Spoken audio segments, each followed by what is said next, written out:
Welcome. Welcome. I am honored to be here. It's wonderful to see so many of you here. And Governor, thank you very much for coming back to Central New York. I have several acknowledgments. As you heard, Rick Fedrizzi, CEO and founding chair of the U.S. Green Building Council, is here. Thank you very much, Rick. Jonathan Rose, president of Jonathan Rose Companies. You also heard Hillary Varnador, executive director of Star Company. We have Senators Dave Valesky and John DeFrancisco, both here with us. Assemblymember Al Sturpey, the Commissioner, President, and CEO of Empire State Development, Howard Zemsky, is with us. Our former mayor of Syracuse and now Commissioner of the New York State Department of Transportation, Matt Driscoll. The Commissioner of the New York State Homes and Community Renewal, Jamie Rubin. Rosanna Rosado, Secretary of State. We have the Commissioner of State Parks, Rose Harvey. We have our own Sam Roberts, who's now Commissioner of the New York State Office of Temporary and Disability Assistance. Basil Sagos, the Commissioner of DEC. Maria Vullo, Superintendent of the New York State Department of Financial Services. Kevin Gardner, the Oswego County Legislature Chairman. And finally, Keith Batman, Chairman of the Cayuga County Legislature. Welcome, all of you.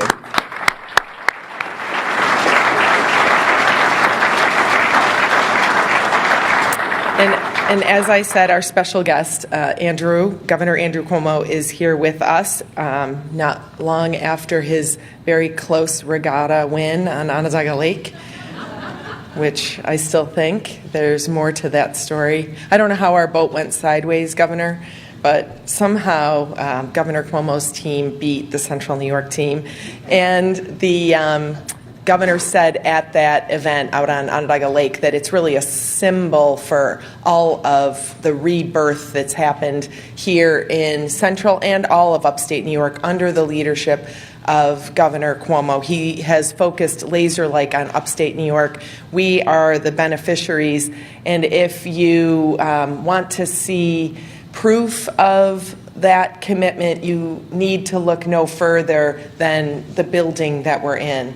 This wonderful hotel, Syracuse, has come back with a great partnership between the developer, Ed Riley, who I believe is here with us. Ed, welcome. And state government, city government, county government. The Hotel Syracuse is a real shining testament to what we can do when we all come together. And all of downtown. If you look at downtown Syracuse, and really a lot of credit goes to Mayor Driscoll for a lot of things you put in place before you left, but downtown is thriving. We can't build enough new housing to support the demand for people who want to live in our downtown. And not too far from here, we are coming up on the final leg of a tremendous season at the new amphitheater that was built on Onondaga Lake. Thousands of people have come to Central New York to enjoy that. And we will have 1 million people here over the course of the run of the New York State Fair, and they'll be enjoying the $50 million investment that Governor Cuomo's made in our fairgrounds. So we have done a lot together.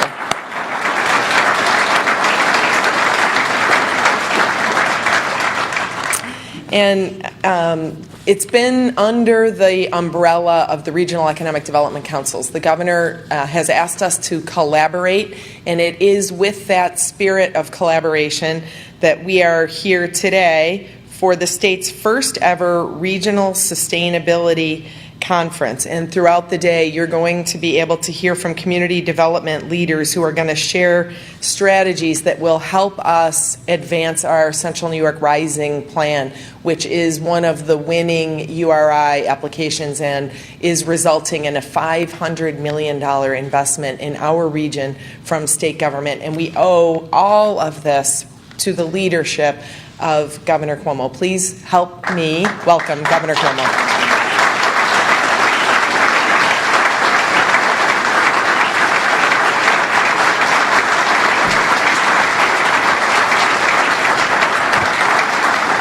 Thank you. Thank you very much. Good morning to all of you. It's my pleasure to be here. First, I want to correct a couple of things that were said in the introduction. At least they linger as truth. I was here a couple of weeks ago for the Onondaga Challenge, I think it was called. It was a regatta on Onondaga Lake to highlight the rebirth of Onondaga Lake. I was invited to come. I believed it was a bona fide invitation and that it would be a fair competition. And I said I was delighted to come to participate in this event that would bring attention to the lake and the cleanup. Joni Mahoney is a hyper-competitive individual. Hyper. She will do anything she needs to do to win. So then she says, oh, by the way, in my canoe, I have a number of people, and the publisher of the newspaper. I said, aha, good move. So whatever happens, it's going to be written about in her favor in the race. We get to the lake, and there are two canoes, and one is this bright, new, fancy, shiny canoe, and that is the hometown canoe. And there's one canoe that has about 6 inches of water in it already. It's listing on the side, and it has fewer paddles than the other canoe. And lo and behold, the shiny new one was the hometown hero's canoe. We got in this canoe, sinking, only like the 3 paddles. You had to share a paddle. One person would stroke, hand it to somebody else. Lay out the course, and we set off. Now, my team was so superior in terms of skill and strength that despite everything the county executive and the local team had done, we actually mastered the course, beat them in record time. We got back to the dock with that whole sharing of paddles, which I'd never seen done before, and they were not even rounding the first curve. The next day, the newspaper article mentions none of this. You would think that it was a dead tie in the race, and that the hometown heroes were just being nice, letting us win because they wanted to make sure they didn't offend the out-of-towners. But that is the truth about the Onondaga Lake. And anyone tells you anything different, send them to me. But it is also the truth that for me, who comes and goes, the story of rebirth of the lake is just unbelievable. If you had told somebody 20 years ago that lake was going to be in fishing competitions, it would just be unbelievable. And a place of recreation where you're now going to invite people and have a regatta. And the county executive is so right that is in many ways a metaphor for the entire Syracuse area, central New York. This hotel is the physical metaphor, the bookend to the lake. How long have we talked about bringing this hotel back? And it was a shame because it was the jewel of the city in so many ways. And when you saw it close and you saw it decay, it became a symbol of the decay for the city. And then all these false starts, we're going to try to bring it back, we're going to try to bring it back, and now finally it's coming back to its former luster and then some. Ed Riley has stuck to it and done a great job, and let's give him a round of applause.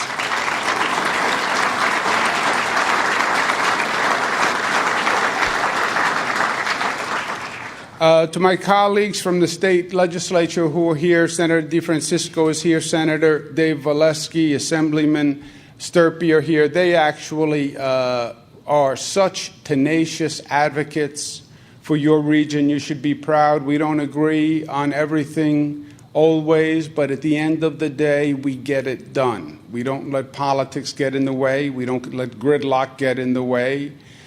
We close the door. We tell each other how wrong the other person is, and then we reach a compromise that assures progress. And that's what we have done every year, working together for 6 years, and I applaud them for it.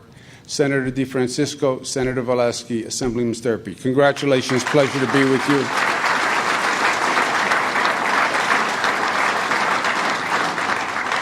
And then, as you heard, you have an all-star cast that you're going to hear from today. Hilary Vonador, who literally wrote the book on what sustainable communities are all about. Rick Fedrizzi, who is really a pioneer in the field of environmental sensitivity and the LEED standard and how to make buildings coexist with the environment. He's done amazing work, and I didn't even know, but he's a Central New York boy, so he's coming home. And Jonathan Rose, who has been working on this topic for 20 years.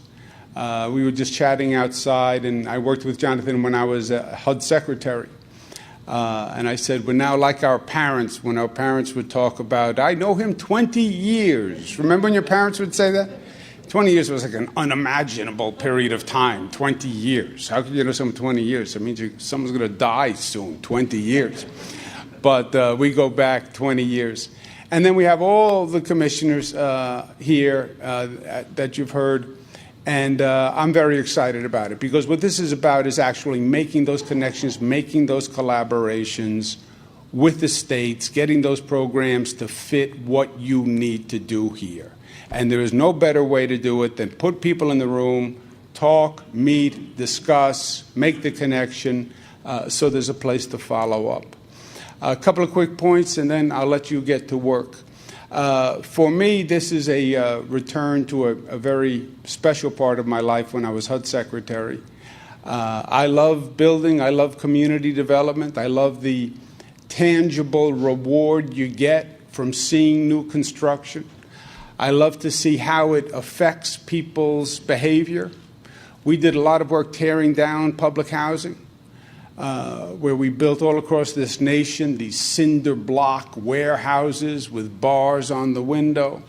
And then you put people in that public housing, and you're shocked when the environment that you created affects their behavior. Chicago Housing Authority, 12 and a half miles of high-rise public housing, one after the other, on the other side of what they call the loop. So you couldn't even get on the train, you couldn't even get into the city. Planned isolation is what it was.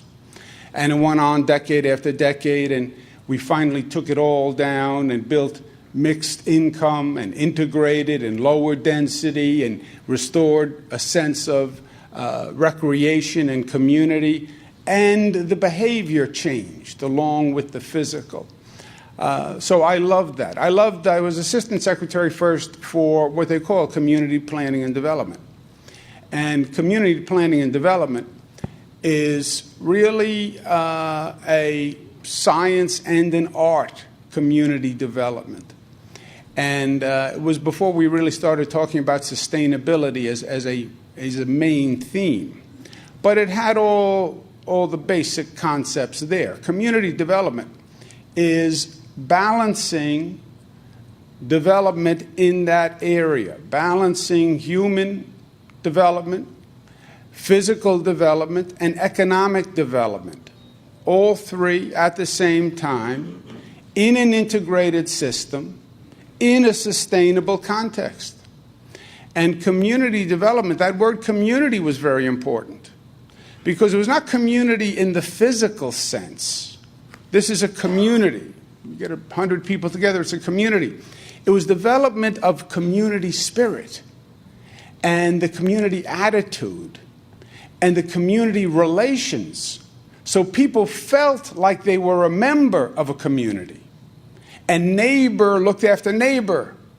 And the neighbor's child was looked after by the neighbor's family. That's the art form of community development. It's the emotions, the feelings that go along with it. And then developing that in a context that is sustainable environmentally, but also physically, economically, and having all those systems work and aligned. That is the art form. And it's easier said than done. And it's not that easily said, by the way. And that's why talking it through with Mr. Rose and Mr. Fedrizzi is going to be so important. Now, we did take one major step forward that is already done. which is the template of regionalism, which is in many ways the hardest first step. Because everyone will say, David Rusk, Lester Thoreau will say, you have nothing if it doesn't happen in the regional context. Why? Because there is no unit that matters other than the region. There is no city of Syracuse, county of Onondaga, this town, that town. Those lines are all artificial. They were drawn at a different time for a different reason. You needed small areas of jurisdiction. You didn't have communication. You didn't have the same travel modalities. So you had these small little governmental units everywhere. But it's irrelevant to how you plan today. It's irrelevant to how the economy moves today. So a regional template, which means you have to get all those elected officials to cooperate with each other and talk to one another. I happen to be an extraordinarily cooperative, amiable person, and I love reaching across the border and shaking hands. Not everybody is as amiable as I am. So you have to get all those people to work together, and then they all have their own individual planning units. And then you have to say to each individual planning unit, well, you can't really plan your town's success without talking to the town next to you, without talking to the county. HUD used to require a 5-year economic development plan from every government. So in Onondaga County, you have whatever it is, over 600 governments. 600 governments would have to do a plan on their 5-year economic plan. How can it be? How can you have 600 separate economic development plans in one county? But that regional template, that's done. Incorporating the private sector into the process, that's done with the regional economic development councils. You look at that board, what Howard Zemsky and ESDC are running. We have incorporated the regional and private sector in the planning process. Third, focus on economic development, which has been our primary focus. We want to broaden it starting today, but that was our primary focus. Why? Because upstate New York, you need the jobs. If you don't have the jobs, you have nothing. The jobs, economic development is still the engine that pulls the train. You can talk housing, you can talk services. If you don't have employment, you have nothing. Because if you don't have employment, you have no opportunity, no place for young people to go, no future, no hope, and you have no tax base. So we have primarily focused regional economic development, public-private sector partnership. That I feel very good about what we have done. This, to me, really is now taking it to the next level of sophistication.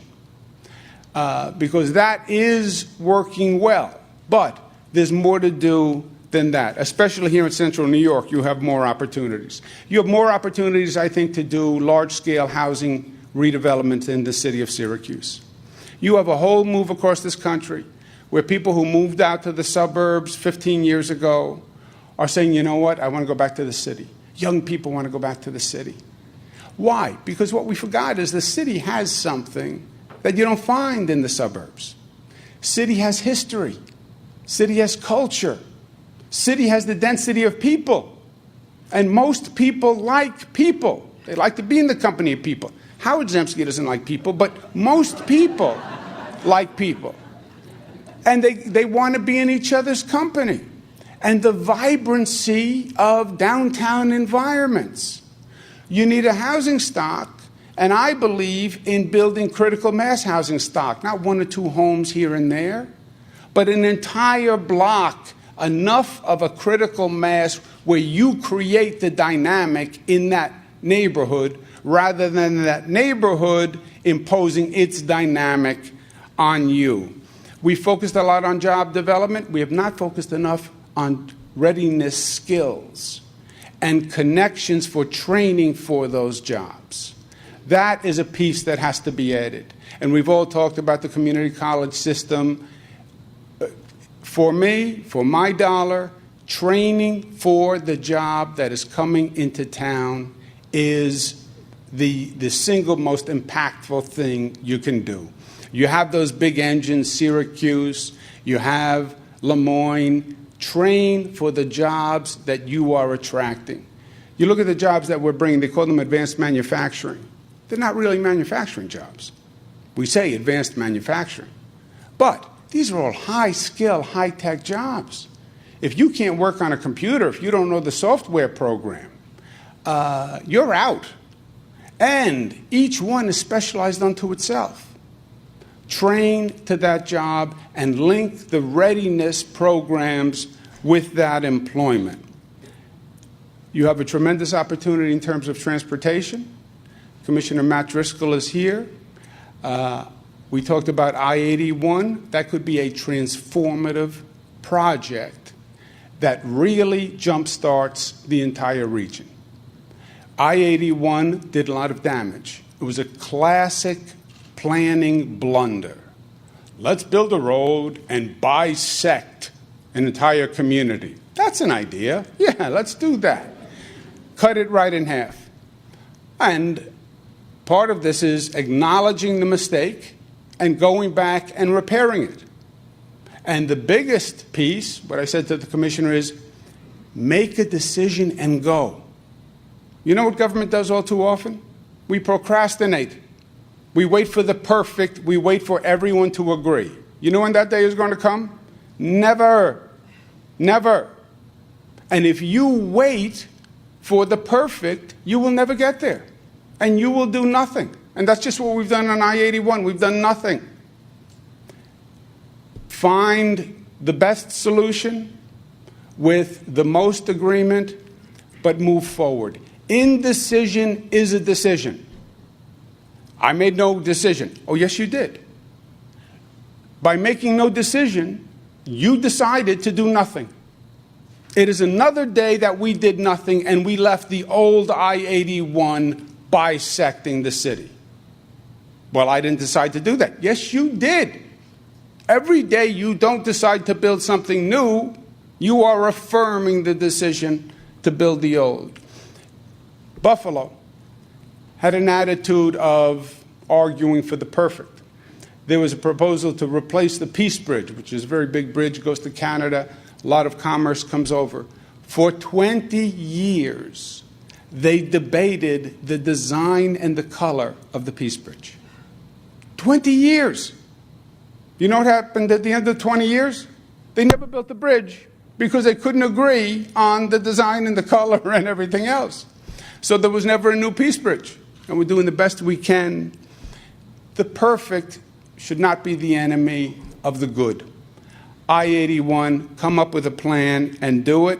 And I think the energy itself from redeveloping that plan is going to be significant. I'd like to see more community participation, more empowerment, more ground up. We've done a great job in the REDCs of business, et cetera, a lot of big players, but also getting the community voices in the table. The governance issue in Onondaga, 941 governments? Do you really need 941 governments, all replicating the services of every one? Do you need 900 governments, 900 entities? Isn't there a way to find some coordination and savings among them? There has to be. So those are some of the areas I would be focusing on here. The state government is here because we acknowledge one of the fundamental mistakes. We tell you to come up with an integrated, holistic, comprehensive plan that coordinates housing and services and transportation all together in one knit fabric, but then we operate the exact opposite on the state level. We have silo for housing, silo for economic development, et cetera. And what my team has worked very hard at is bringing those pieces together. So housing will work with economic development, will work with transportation.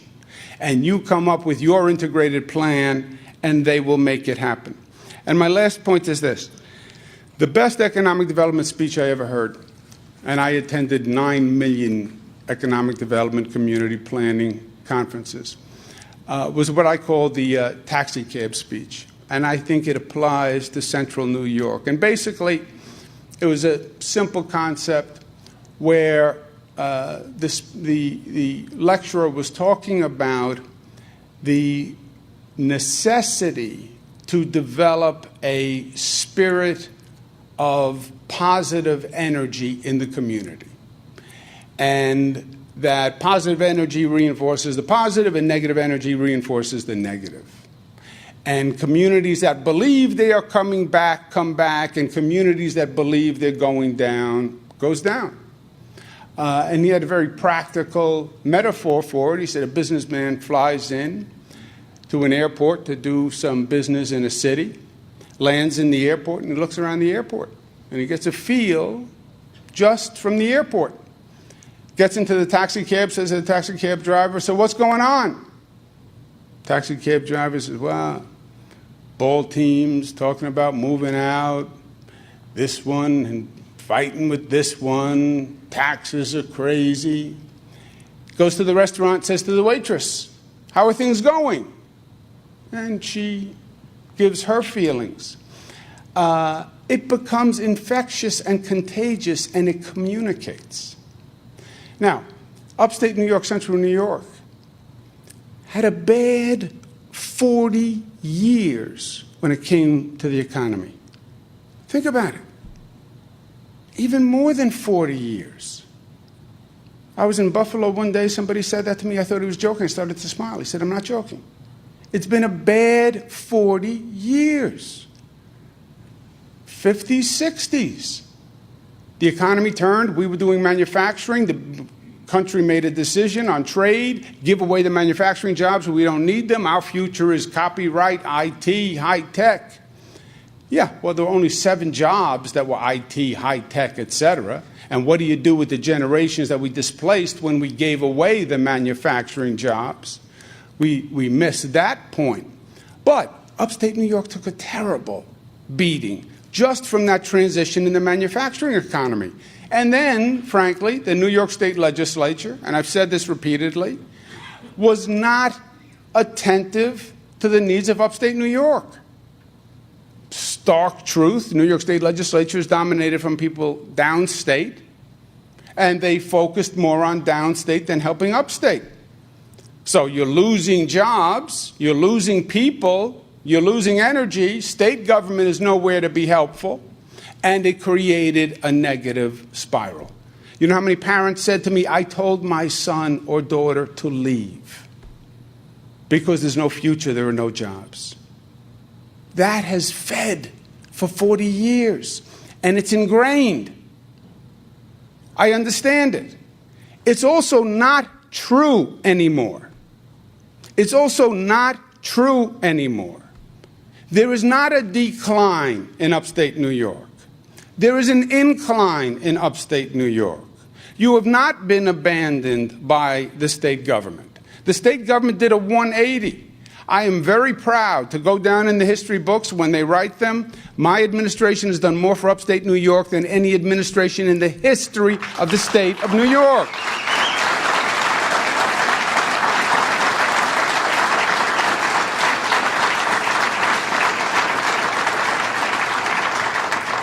And that is the truth. Over $25 billion invested in upstate New York. Central New York, $3 billion from the state of New York for central New York.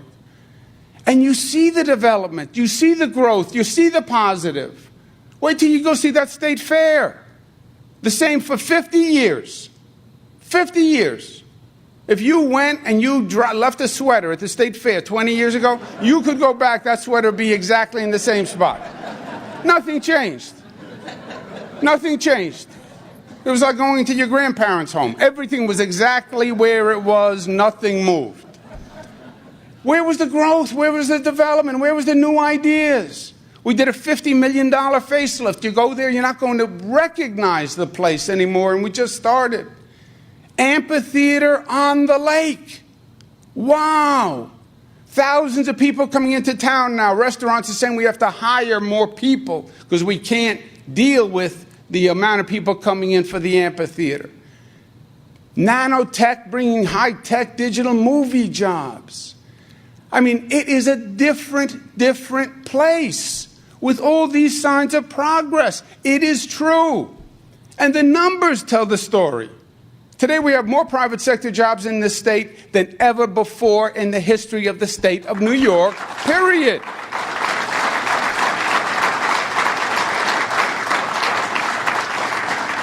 We have over 8,000 new jobs in central New York.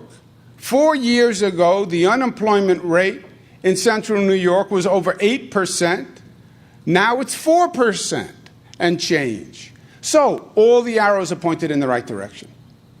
And the energy that says we are coming back, this is happening, that is essential to make it happen. It is self-fulfilling. And we have to get out of the malaise of the old days and the negative druthers, I call them, where, oh, woe is me, it's not going to happen, everything is bad. No, Central New York is on the way up. It is ascendant. We are investing, we are growing, we're bringing jobs back, young people are coming back. We have that beautiful urban core that we can develop. We just have to do it.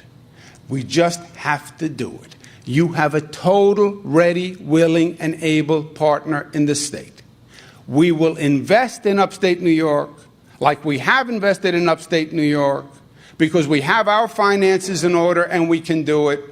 And we're going to make up for the years that you were abandoned by the state because that was wrong, that was short-sighted, it was a tragedy, and it doesn't even make sense for downstate New York because at the end of the day, we're one state.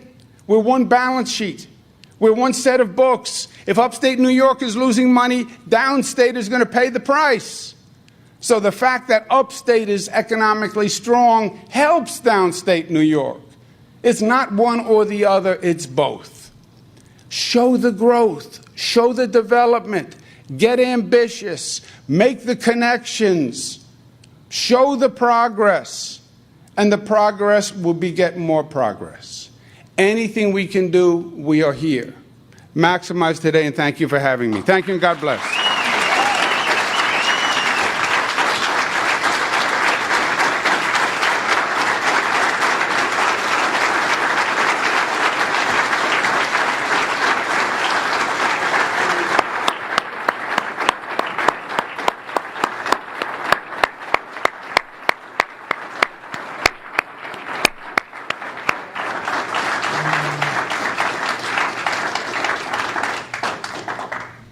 Thank you very much, Governor. That was very inspiring. And as you said, it is all true that all the arrows are pointed in the right direction in central New York.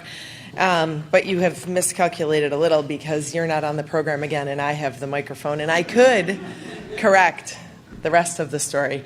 I have the pleasure of introducing, as the governor said, one of our native sons. Rick Fedrizzi is here with us today. And Rick is the CEO and founding chair of the U.S. Green Building Council and its sister organization, the Green Business Certification Incorporated. He has dedicated his entire career to building smarter, building stronger, and building greener. Rick serves on numerous boards and advisory committees, including Harvard's Center for Health and the Global Environment, Bank of America's National Community Advisory Council, and the Clinton Global Initiative. And we are very proud that he is one of our own. He's a native Central New Yorker, still lives here. His family was raised here. His wife is still here. And he tells us he comes home every weekend. We are honored to have you. Please help me welcome Rick Fedrizzi.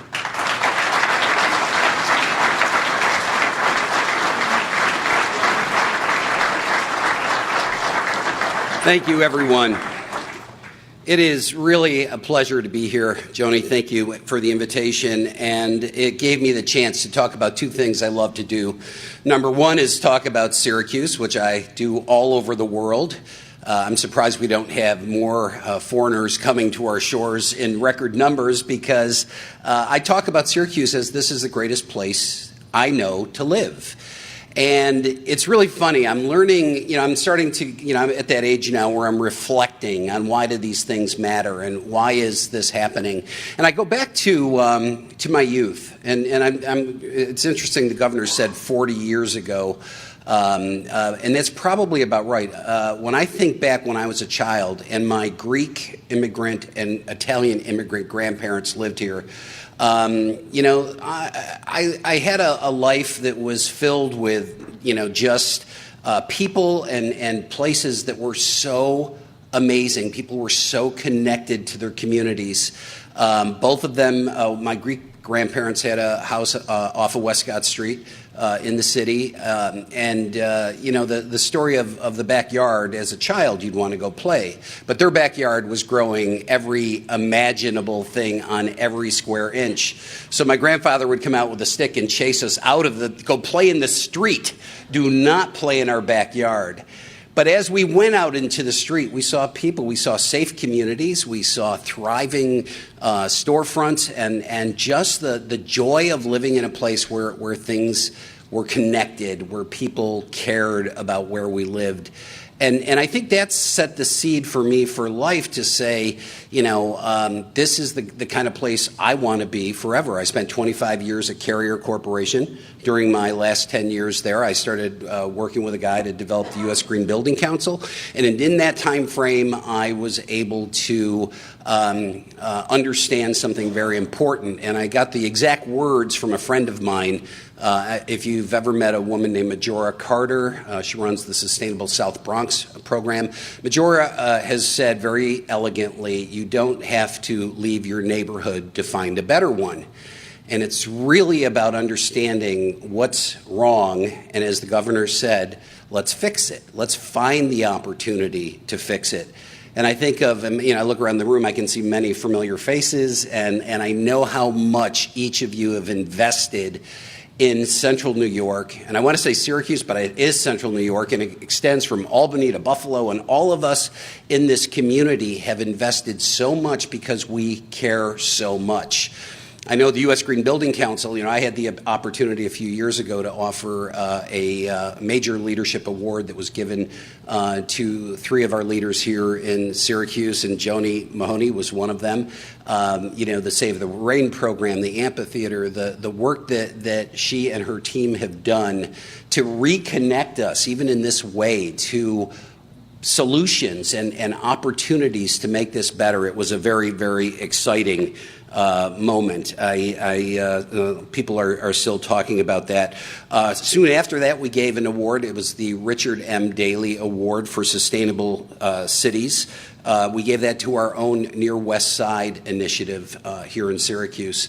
And the video that was done, it's still online. It was just a beautiful example of what you can do in neighborhoods where, again, during that 40-year period, people would have said, run from that neighborhood. Now we say, embrace that neighborhood, invest in that neighborhood, understand the dynamics, learn who's in the community, and be a part of it. There are so many things here that I think are exciting. Mr. Riley, you and I have not met, but I want to congratulate you again. Thank you for saving this building, this chapter of our history, that without it, again, generations would just talk about this elegant old hotel we used to have. And thanks to you and thanks to the political will and the community that came behind it, we have something for generations that will be a legacy. And I know that we're here to talk about so much today. I'm really here, Jonathan, to introduce you, but you never give me a microphone if you think that's going to happen that quickly. I want to talk about one thing. One of the things that is important to me is helping people understand the intersection of sustainability and capitalism. And in that connection between those two things, you will find that in order to preserve the world in the way that we want to preserve our world, our natural world, our human health, our wellness, our opportunity to thrive as a community, you have to have an ultra-strong business foundation beneath it all. It has to be that way. And there are opportunities and there are case studies to look at. I recently wrote a book called Green Think, How Profit Can Save the Planet. There's 17 case studies, and there are businesses and corporations who are making, in some case, billions of dollars right now with an ultra-green agenda. And so there is no kind of barrier between these two opportunities. It's an absolute must. And I love one story that I've learned over the years about our kind of upstate community, but anybody who's from the Syracuse area and certainly upstate New York probably understands the birth of the arts and crafts movement. And this is here in Syracuse, we know Gustav Stickley, an important figurehead in that whole evolution of an idea. And Gustav Stickley was just a genius, and he embraced a movement that came out of Europe, came out of England in the late 1800s. But it was in this movement, it was really nothing more than a return from just cheap and insignificant materials to looking at what mattered and looking at quality and looking at the intersection with nature and art and humanity and all these things coming together. And it was brought together in the arts, it was brought together in manufacturing. In his case, it was furniture making. Many different ways this all played together. But if you look at the trajectory of that movement, that entire movement lasted about 20 or 25 years here in the United States. And when people go back and they dissect what happened, it was very simple. They were all really poor business people. The whole idea was a good idea. People started to engage in the thought process of why isn't everything that we do something important? Why won't we invest in something that matters? And there were a couple of members of the community that charismatic leaders that passed away early. But in Gustav Stickley's case, their company was not very. The new Stickley company, very smart business people. The old Stickley company with Gustav, they just did not know how to protect the business from a financial perspective. And so this really elegant, beautiful movement went away. And I know the modern sustainability movement is built on something much stronger. And when you start looking at massive numbers, the green construction industry's direct contribution to U.S. GDP is $303 billion by 2018. In 2020, the global new construction market, which is a $10 trillion market, about $4 trillion of that will be green construction. And when you start looking at the idea that LEED right now is in 165 countries, that businesses are thriving and growing new, smart, clean, green technologies, we know that we have done something really important. Sustainability can be a driver of abundance, as I've said, rather than scarcity, of innovation that shifts market share to improving top lines, while at the same time making sure that the bottom line is protected. And this has all been one of the pillars of the life's work of our next speaker, my friend Jonathan Rose, who has a unique ability to look down at the road and see where American cities are headed and what's got to be done to make these places thrive. Jonathan built his business creating more environmentally, socially, and economically resilient cities. The Jonathan Rose Companies is a real estate development, planning, investment firm that has successfully developed more than $1.5 billion in projects that share the mission of repairing the fabric of communities. The firm's work touches many aspects of community health, working with cities and not-for-profits to build not only affordable and mixed-income housing, but also a cultural, health, and educational infrastructure and the public policy to encourage it. And that's probably one of the most important parts. Jonathan has long believed that we could and should change the system so that for-profit, social, and environmental impact-focused businesses become the rule, not the exception. And I remember back in the day when Jonathan was talking about high-rise, multi-use, high-density development, and now we're talking about new things that I know you'll probably talk about, Jonathan, collaborative consumption and cognitive resilience, things like that. In fact, this kind of thinking was brought together when the governor asked Jonathan to be on his New York State 2100 Commission, tasked with identifying strategies for the long-term resilience of New York State infrastructure. And I think that came after a post-Hurricane Sandy episode that we're still trying to heal from. Jonathan and his firm have won numerous awards from organizations, including the National Trust for Historic Preservation, the Urban Land Institute, AIA, and others. He's an incredible benefactor of intellectual capital. He gives freely of his volunteer time to share his leadership and knowledge with organizations such as Enterprise Community Partners, National Resources Defense Council, and yes, to USGBC as an advisor to our Center for Green Schools, which is one of our most important strategic programs. Jonathan has written a new book that will be out next month. It's called The Well-Tempered City: What Modern Science, Ancient Civilizations, and Human Nature Teach Us About the Future of Urban Life. He suggests that prosperous cities must be resilient, use integrated strategies and connected systems, and people must maintain an altruistic mindset and commitment to optimizing their communities. I'm pretty sure, folks, that he's talking about Syracuse a lot in this book. And ladies and gentlemen, I'd like you to welcome Jonathan Rose.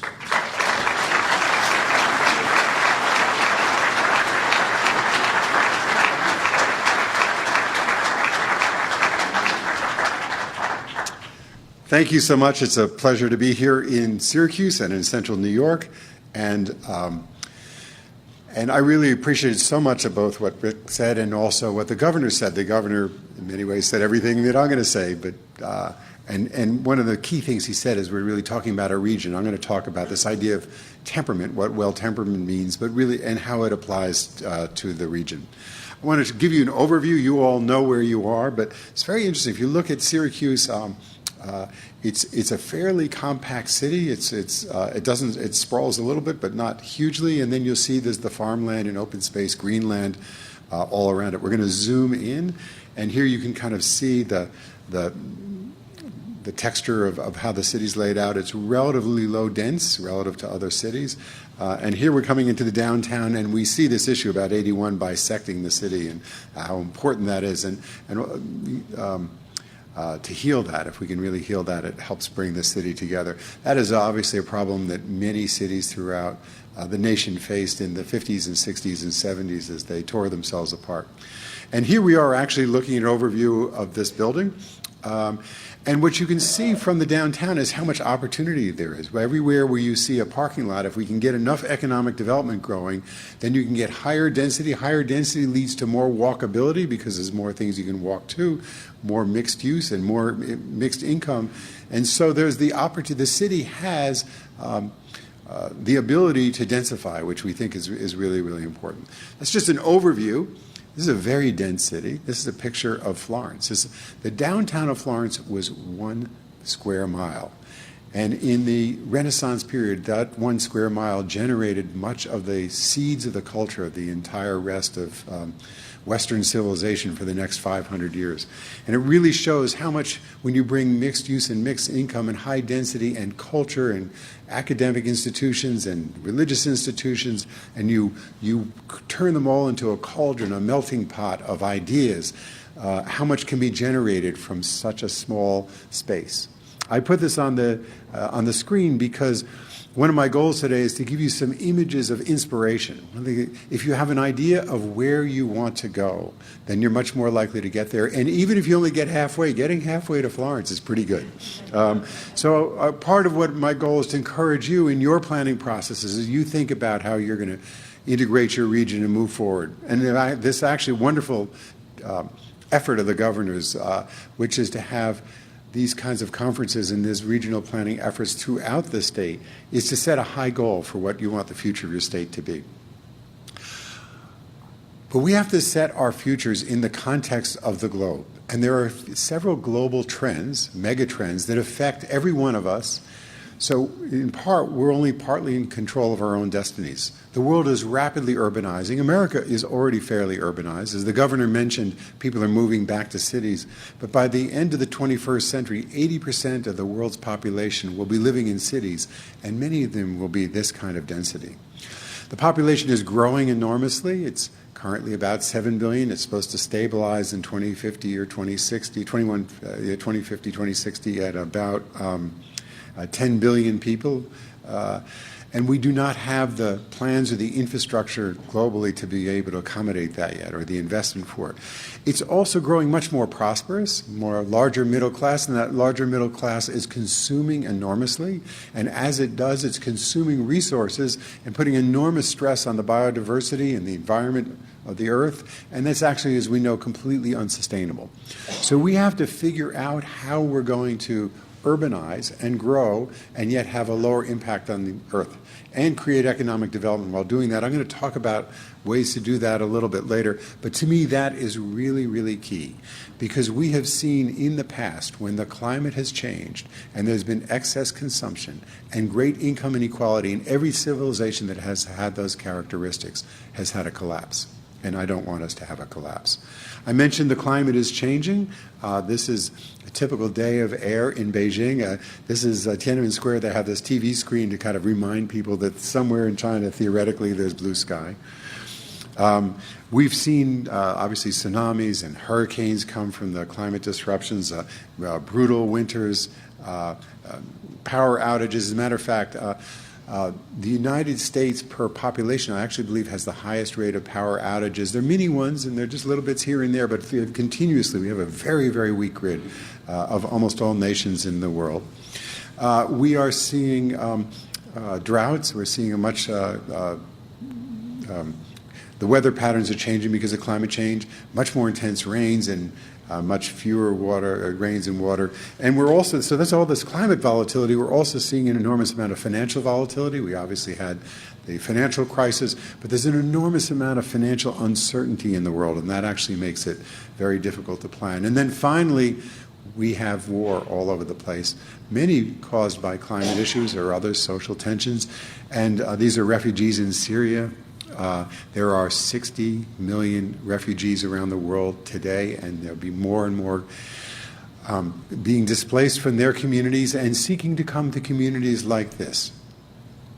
So all these trends are going on throughout the world. In the United States, we have another one, which is two, which are increasing income inequality, which is very, very disturbing. And the second one is that inequality is based on geographic and locational inequality. This is a map of the United States. The deeper the red, the poor, these are by counties, the poorer a chance, the less a chance a child will do better than their parents. And if their parents are currently at the 25th percentile of income, which is pretty low, those in the red areas, their children will even be poorer than they are when they grow up. And that is not the American dream. I really believe, remember I said we all need a vision, that part of the vision that needs to encompass all the regional planning, we do all the smart growth planning, is that we must have the dream that our children will do better than we will have the opportunity. They may or may not, but they will have the opportunity to do better than we can. And we have to understand where inequality exists in the landscape of American opportunity, and we need to overcome that. Here's a close-up. This happens to be the area around New York City, and what you can see, interestingly, is that if a child moves, when they're 3 years old, moves to the Bronx, in most places in the Bronx, they're likely to have a less good future than their parents. And if they move to, for example, Bergen County, they're going to do 50% better in terms of life income than their parents. This has a lot to do with the school system, health system, etc. What's so interesting is that in Finland, which has the best education system in the world, every school is equally as good. It doesn't matter whether you live in the richest neighborhood or the poorest neighborhood. Every child gets the same education, and we deserve that in our communities.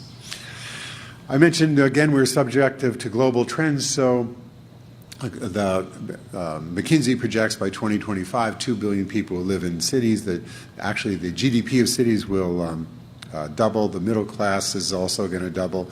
But what's interesting is that of the global 600 most important economic cities in the world, at the time of the recession, 380 were in the developed world. By 2025, there'll only be 250, so the emerging markets are where the new cities are coming from. And from the United States, we had 190 of the top 600 cities, and by 2025, they project that we're only going to have 125 of the world's top 600 cities. So we're losing. We have many, many regions in the United States that they may be even doing a little better compared to how they were doing before, but in the global context are dropping off the map. And one of the things I'm going to talk about is how we get back on the map. So these are all the issues. These are just some of the issues, but they're global issues. And as I said, every local community has to deal with these trends that are much larger than they. I mean, there's nothing that we in this region in central New York can do about globalization. We can all make our contribution to climate change, but we alone cannot stop it. So I wrote a book and did a lot of thinking about how do we solve this. And I was inspired by an extraordinary piece of music, Bach's Well-Tempered Clavier. It's a deeply spiritual piece of music, too. And it came from a very interesting combination of an operating system change and a technology change. And those are two of the keys of what we need. The operating system change was that starting about 2,000 years ago, Pythagoras, 2,500 years ago, said that he observed that the ratio of the planets was exactly the same as the ratio between notes. They called it the music of the sphere. And he said, that's the way you're supposed to tune an instrument. And ever since then, until about 1600, every instrument in Western civilization was tuned in this ratio. And it led to really perfect music in one scale. But each scale was slightly out of tune with the others, and so you could never play two different scales, two different keys, switch from one key to another because it sounded horrible. But people said, well, that's the way Pythagoras said it was supposed to be. And then a new tuning system came out of China and through Europe. In about 1600, we developed this idea of temperament, which was compromising, frankly, tuning in between the perfection of the individual scales. And all of a sudden, this new tuning system or operating system allowed every note on the keyboard, every note to be played in one magnificent harmony. And Bach took this and he created this amazing piece of music, the Well-Tempered Clavier. The second thing was the clavier, which is the forerunner of the piano, was invented. We didn't have an instrument like this before. So with this new technology, this new operating system, he created this incredible piece of music. And just like, this is his hand, look at the notes, just see how they go up and down. And his vision, his goal was actually to understand the entire architecture of the universe and map it in music and give you, the listener, a sense of that wholeness. So really beautiful and large aspiration. And that's the aspiration, by the way, I have for our cities. Can our cities and regions actually try and map the extraordinary, beautiful, and wholeness and generative capacity of nature herself and create places where just as nature can thrive, that we can thrive? And so I've taken this idea of integration that came from the Well-Tempered Clavier. Now, the environmental issues of the United States are framed by NEPA, which is a National Environmental Protection Act, which was passed in 1970. And I just want to read it to you. Congress, recognizing the profound impact of man's activity on the interrelations of all components of the natural environment, particularly the profound influences of population growth, high-density urbanization, industrial expansion, resource exploration, and new expanding technological advances, recognize the critical importance of restoring and maintaining environmental quality to the overall welfare and development of man, declares that it's the continuing policy of the federal government to create and maintain the conditions under which man and nature can exist in productive harmony and fulfill the social, economic, and other requirements of present and future generations of Americans. This create and maintain the conditions under which man and nature can exist in productive harmony. Such a fantastic goal. And if you think about where we are from 1970 to today, how much we have failed to achieve this goal. So I want to put that goal. Remember I said we should set big goals. And one of the reasons why is because what came out of NEPA was exactly the opposite of what the governor talked about integration. This is a couple of books from a large environmental impact statement. What NEPA generated was this environmental impact statement process. It is not a planning process. It's the way we make environmental decisions. And the process is divided into a whole bunch of entirely separate chapters that don't interrelate, that don't correlate. It is a process that actually, like the pre-tempered music, puts us in these little silos that don't speak to each other. And we need to co-create an entirely new planning process. I'm going to talk to you about how we can do that, that actually weaves the patterns together, that integrates, that does many of the things that the governor is talking about. And I don't know if we can do that under NEPA, or we need something, and SEQA or something else to do that, but we need a new way of functioning as environmental planners. And here's the way I see it. We need to start with a vision, and out of that vision grows a plan. We need to develop, there's a whole field called developing community health indicators. I'm going to show you some of them. We need to measure what we are doing. How well are we doing with the environment? How well are we doing with job creation? Are our kids doing better in school? Are our seniors aging better, and are they healthier, et cetera? Really identify what matters to us. We need to measure, and we have amazing tools to measure today. We have the Internet of Things. Each one of us who's carrying around a smartphone is measuring data all the time. We have our public health system has data. Our private systems have data. We have traffic systems. Google Earth is giving us data. We can take all that data, and we can use it to see where we are. And then government has the following tools. It has regulations. And we have excessive regulations in some areas, but regulations can protect us, they can guide us. Regulations, like think about building codes, set the minimum health and safety for us. We can invest. You heard a lot about the investment in this region. Invest in mass transit, invest in clean infrastructure, invest in new energy systems, and government can really lead with that. We can create incentives like tax breaks, et cetera, to also guide what we want. And it takes leadership too. So you've got a plan, you've got a vision, you have indicators, you use the tools of government, but instead of using them in a static way, which is the way we've done it in the past, you use them dynamically. You're continually measuring. Let's say we want more affordable housing. You're measuring your percentage of affordable housing. You're adjusting the degree to which you're providing subsidies, et cetera, so that you're continually evolving the conditions towards the ones you want. So you measure, you compare, you co-evolve, and you check back with your vision, and that's a dynamic system that is not provided for. The goal's provided in NEPA, but the solution's not provided in NEPA. And this is what I hope under the governor's vision we can co-create. So here's a vision, by the way. The people of Portland, Oregon got together, they created a community vision, and then they did this image. I'm going to walk you through it. You see, for Portland, that building in the center is a fairly dense building. On its roof, it's got windmills. Actually, urban windmills don't work very well, but it was a symbol that they wanted green power. Look in the street. On the far left, you'll see a streetcar, and then you see a regular automobile, you see a bus, you see a bike lane, you see people walking. So what they've said is, we want everything. We want transportation choice. You see street trees on the far right. You see somebody who is selling locally grown food from nearby farms. On the far left, you see a park with people playing. So they're saying we want high density and green space in urban parks and gardens.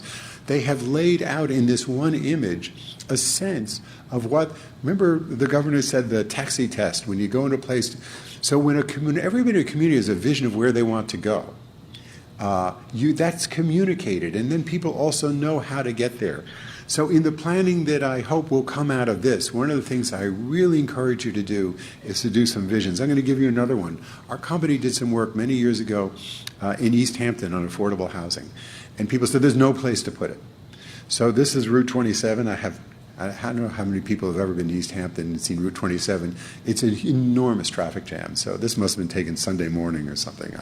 In the middle of the winter. It is, you can see from the trees, it was in the middle of the winter. So what they said, the people said is, look, we want trees. We want a sidewalk. If you look at the original condition, there's actually it's impossible to walk. We want a bike lane. And then we separate the bike lane, and we can build local serving retail, because the retail's all gotten too expensive and small shops don't have a place to go, with affordable housing above. And when the people saw this image, everybody who said we have no place to build affordable housing said, we do have places to build affordable housing, and we love that image. That's what we want. That looks like what we want. And that's the goal of this planning process. is to give people a vision of something that is better. That is, and you know, what's interesting is we can only build our way to a better future. You can't deny, you know, NIMBYism in denying our way to a better future, as the governor said, leaves us where we are. I mentioned community health indicators. Santa Monica created this sustainability index. Many, many communities have. And if you just look, it's very, at some of the numbers, I encourage you to look these up online. Very interesting. There are categories like, you know, teenage suicide and number of people riding bicycles and affordable housing index. And they get very, very granular. And different constituents have said, this is what matters in my community, the mental health of my community, the physical health of my community. And when you put all these together, they give you an overall framework, and then you can map them and you can see how well the community is doing or not doing. And this mapping of the data and making it clear to everybody also enables people to galvanize and say, legislatures to galvanize, community groups to galvanize, private sector to galvanize and say, here's where we're doing great, here's where there's a gap and we can fill in. So that the community is always evolving towards its best self. There is a company in California called Urban Footprint which has developed this fantastic national program that takes all that data, and then it's a little hard to read, but on the left side there's scenarios. So you can create scenario planning, and one of the ones they've often done, they did a project called Envision Utah for the metro region around Salt Lake City. And one of the things they did is they said to people, well, let's look at some different futures. One is just keep growing and sprawling the way we are. Another one is densifying. Another way, they had many different futures, and then you can actually look at the data of the different futures and map what their economic impacts are. What you learn is that people didn't realize this initially, but that sprawl is much more costly than density. Think of it this way. Every time you put in a sewer system, for every, say, 100 feet of pipe, if it's serving 10 families, it's a lot more cost effective than it's only serving a half a family. So running through the economics, running through the climate impacts, the social impacts, the school impacts of these different scenarios, they're able to evaluate the outcomes, which then help people make better decisions. And we do believe that this process is not top-down. Again, as the governor said, it is a community-based planning process. And when the communities get themselves, when people, neighbors get together and really, you've given them the tools of the data, you've given them they've helped co-create a vision, we find that time and time again, they're always recommending the best decisions. I'm going to talk a little bit about infrastructure because it's one of the very important things the government can do. This is a map that I made up. This is no official map, and it is a suggested high-speed rail system. And what it says is if we could connect New York City, Boston, Albany, Syracuse, Rochester, Buffalo, and Toronto, and on the other side, take it to Montreal. If you could connect all these into a high-speed regional system. Remember I said that there's about 65 cities that are going to fall off the global map. And the reason they're going to fall off the map is because they're not connected. And when you connect these cities together, so that the regions, in effect, are then becoming a super region. And the intellectual capital of amazing places like Syracuse University and Rochester and the medical school, for example, at Buffalo is one of the best in the country. And yet, it's a little bit off the map. When you can connect that by high-speed rail to Boston, you all of a sudden create a super network that has enormous economic power, intellectual power, and we believe competitive capacity. This is something that needs obviously federal money. It's beyond what a state can finance. But this kind of transportation vision, I think, is critical for bringing central New York and making it a preeminent region in the world. And China has done this, by the way. They have high-speed rail everywhere. I've written it's amazing. It works, and cities that used to be quite far apart, when you just make them an hour or two apart, get back on the map. I'm going to talk to you more about infrastructure, and that's the idea of a circular economy. Today, the way Western civilization works is every city in the world imports stuff. We import energy, we import food and fiber and construction materials. They go through the city, and within 6 months, 98% of that material leaves the city as waste. This is not the way nature works. Nature works in loops, in cycles. So, for example, we know trees breathe in carbon dioxide and out oxygen. We breathe in oxygen and out carbon dioxide, and we're in a cycle. We all learned that, I think, in elementary school or junior high school. And yet we don't design systems that work that way. So remember I said we got a population of 10 billion people coming. They're consuming more. That's a disaster if you're a linear system. It's fantastically generative if you're a circular system. So we can, I'll show you some examples, but we can take in cities, Minneapolis, for example, is already doing this. They're linking buildings together to take their waste heat from one building and loop it to the next building and use it to heat the building or convert it into cooling. We can create districts that recycle our heat. We can recycle, I'm going to show you, stormwater and wastewater. We can, organic waste, San Francisco recycles, highest recycling rate in the world. Recycles 80% of its waste. They're going towards 100%. And they take every bit of organic waste, which is separated. They have a culture about this. And they compost it, by the way, in a co-op that creates about 400 jobs. And then it's spread by the farmers, amazing Napa Valley and Sonoma Valley farm systems, so that it creates amazing food that comes back to the system. It's a whole cycle. We take solid waste and turn it into construction materials, etc. So the more we think about circular economies, now here's the amazing thing about circular economies. All of a sudden the jobs are local. All of a sudden the environmental impacts disappear. And the jobs are local creating these systems, and the jobs are local maintaining these systems. So as you think about future infrastructure investments, think about how circular can you make them to be. This is the water treatment plant in Windhoek, Namibia. Namibia is a desert city in Africa. It was rapidly growing and has no water, very, very little water. This is the first city in the world over 40 years ago. They took their wastewater, their sewer water. They treated it perfectly, and they cycled it back and put it into the drinking side. And because of that, this is Windhoek today. It's grown to be a fantastic city, and it has enough water for this growth that it has sustained. And there's not been a single accident. The engineer who created this system said you have to judge water not by its history, but by its quality.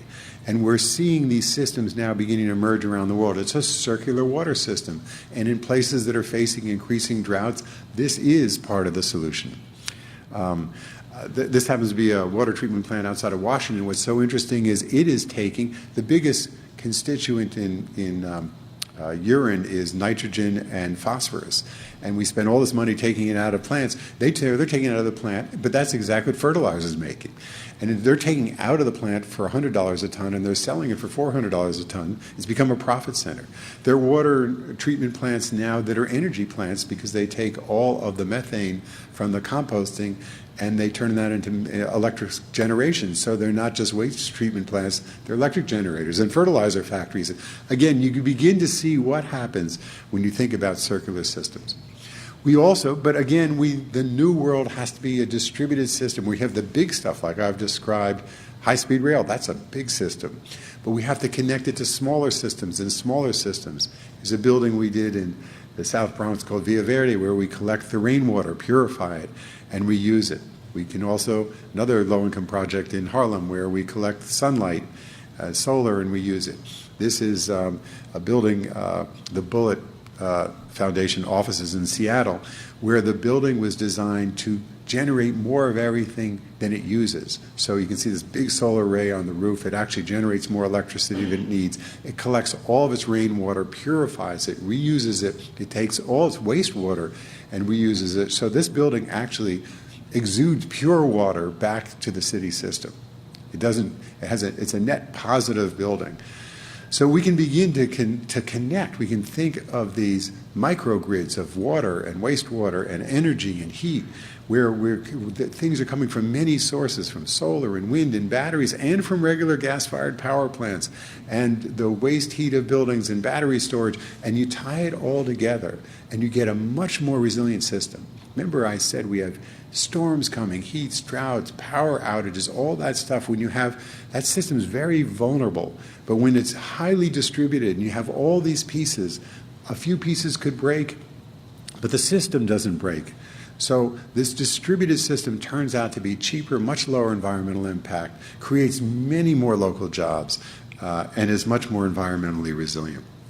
The last thing I want to talk about is the social resilience, creating resilience for human communities. There's an idea called developing communities of opportunity. And what we have understood is that for a family to really thrive, remember I started this talk by saying the American dream is about opportunity, and we need to equalize the landscape of opportunity in our regions. And the way to do it is these 9 components. It has to start with affordable housing. Every bit of social science now shows us that if a family does not have a stable base of healthy, affordable housing that they can afford, everything else is very, very difficult. We know this correlates to health outcomes, to education outcomes. There are 20 million American families today that spend more than 50% of their income on housing, and that leaves almost nothing left. We know that we need great education systems, great healthcare systems, parks and open space, neighborhood-serving markets, arts and culture, mass transit, multiple means of transit, and jobs, and finally, we actually need places of reflection and spirituality. And all those components are necessary for healthy communities. And again, we can map how well we are doing or not doing and know where we need to focus. This is a state-funded project called The Prelude in White Plains that our company built of affordable housing on the site of previous affordable housing. This is so in regions, there'll be many forms. There'll be a downtown form that is more urban like that. There'll be a suburban form that is high density but lower and greener. This is a project we happen to have built in Denver. And we need to take old public housing. This is a project we did in Wallingford, Connecticut, and we need to revitalize that. That is an actual before and after. As the governor mentioned, he's started his redevelopment career in affordable housing, and then as Secretary of HUD really focused on the program to recreate public housing. As we said, we need great schools. And the schools you can see in this image, this is a school called Harlem RBI, which we built in Harlem. And you can see that there's a screen that actually connects it to classrooms around the world, that it's connected a beautiful, even though it's urban, it's got daylight and a park outside. We need lively downtown streets with activity at the street level and shops above and affordable housing above. These are some Central Valley community, Central region communities. As I mentioned, we need multiple modes of transit. This is actually a streetcar in Buffalo, and we have zip cars, and we have bicycles and bike share, and we need to weave all these things together on the transit side. We've learned how much parks and open space are critical to resilience. The more we weave nature back into the city, the happier people are. There's actually studies that show that people are much healthier when they live adjacent to nature. And then finally, the more resilient the regions are to storms. And this happens at many, many levels where we certainly need to bring parks back to our waterfronts. We need to create green streets which absorb stormwater. We now know that with climate change coming, that neighborhoods that have a lot of trees are 6 degrees cooler during hot summers than neighborhoods that are not. So they're not. And by the way, also neighborhoods that have a lot of streets, a lot of trees on the streets. Have higher economic value, which means their homes are worth more, which means they pay higher taxes. And interestingly, studies show that people have better psychological health when they live on those streets. We need to get kids, families re-engaged in community gardening. Because one of the other quadrants is healthy food. We now know how much important healthy food is to mental development. I want to talk about where some of the money can come from this. This is the amount that all the OECD nations, the top developed nations in the world, spend on health care. And what you'll see is the United States to the left spends far more than anybody else. What's interesting, though, is that we don't have the best return on health care. And if you actually, what's interesting is now this chart, took the healthcare expenditure, the healthcare expenditure, and added on top of it, how much do we spend on pre-K education? How much do you spend on affordable housing? How much do you spend on maternity leave? How much do you spend on the other social services that, it turns out, improve health outcomes? And if you put those all together, what you learn is that the United States spends less than many other nations. Combined, they spend much more. Now, what's also interesting is all these nations, we have about the worst health outcomes. So all that money we're spending is not doing the solution.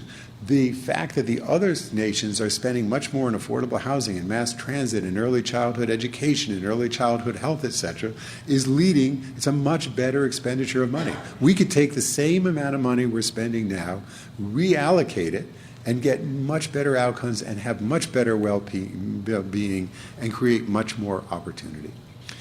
And the last thing I'm going to return to, this is a labyrinth, is I want to return to Bach. Because remember what I said was Bach actually had a spiritual vision.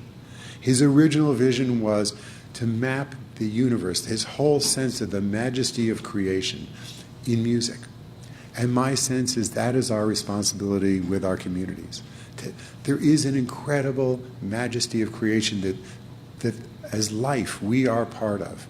And that if we can envision and inspire that, and that life is imbued with compassion, it's imbued with relationship, it's imbued with altruism. That's at the very essence to me of what spiritual traditions are about. And the only way, I mentioned a lot of technology and a lot of planning tools and data feedback, and all those things are great ways to get there. But the only way we're really going to get there is by an altruistic intent to recognize that we are all in this together and we are all going to work together towards a higher goal. And if we can do that, we can really create well-tempered regions. And with that, I thank you.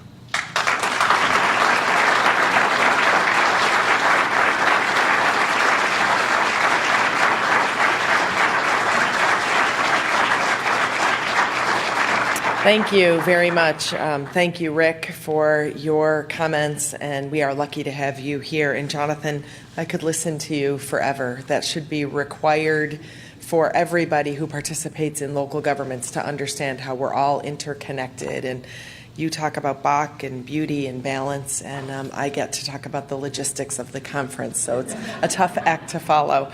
But in a moment, you're going to head to your breakout sessions. So the session titled Linking Transportation Infrastructure and Community Development is moderated by Matt Driscoll, and it'll be here in the Finger Lakes Ballroom. The session titled Local Tools for Adaptive Reuse and Vacant Property Redevelopment, moderated by HCR Commissioner Jamie Rubin, will be in the Persian Terrace. Following the breakout sessions, buses are available to take everybody to Armory Square for lunch.